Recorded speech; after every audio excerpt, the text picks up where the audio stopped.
വയനാട് വലിയ സാഹചര്യത്തിൽ പല റോഡുകളുണ്ട്. ഓക്കെ, കാട്ടിനുള്ളിൽ കൂടെ പോകുന്ന റോഡുകൾ.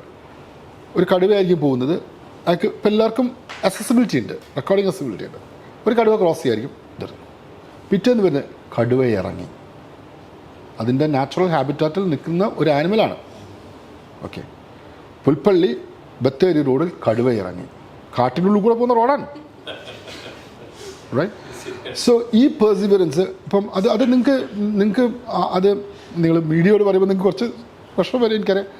ക്രൂരനായ കടുവ, മറ്റേ ഇതെന്ന് പറഞ്ഞിട്ട് ഭയങ്കര ഹൈലൈറ്റ്, ഈ നരഭോജിയായ കടുവ അങ്ങനെയൊക്കെ പറഞ്ഞിട്ടാണ് ഹൈലൈറ്റ് ചെയ്യപ്പെടുന്നത്. എന്താണ് നരഭോജി എന്നുള്ളത് കൃത്യമായിട്ടുള്ള ഡെഫിനിഷൻസ് ഉണ്ട്, നമുക്ക് അറിയാൻ ചെയ്യാം അതെങ്ങനെയാണ് നരഭോജിയാവുന്നതെന്നറിയാം. അപ്പം അങ്ങനെയുള്ളൊരു ഒരു ഒരു ഒരു ഒരു പ്രശ്നം കിടക്കുന്നുണ്ട്. പിന്നെ ഞാൻ പറഞ്ഞ സോഷ്യൽ റെസ്പോൺസിബിലിറ്റിയിലുള്ള പ്രശ്നം. അപ്പോൾ നമ്മൾ എന്തിനാണ് ഈ കാർഡ് മെയിൻറ്റെയിൻ ചെയ്യുന്നതെന്ന് ചോദിച്ചു കഴിഞ്ഞാൽ, ഈ നമുക്ക് തിരുവനന്തപുരം നഗരത്തിൽ നിൽക്കുന്നു, നമ്മളൊരു എ സിയിൽ നിൽക്കുന്നു, ലൈറ്റ് ഉണ്ട്, ഇതൊക്കെ എവിടുന്നാണ് വരുന്നത്? അതൊക്കെ വരുന്നത് കാട്ടിൽ നിന്ന് നമുക്ക് ഹിമാലയത്തിൽ പോലെ ഐസ് ഉരുകിയിട്ട് വരുന്ന വെള്ളമല്ല. ഓക്കെ, വലിയ മഴ പെയ്യുന്നു, ഈ കാർഡ് അത് സ്റ്റോർ ചെയ്ത് വെക്കുന്നു.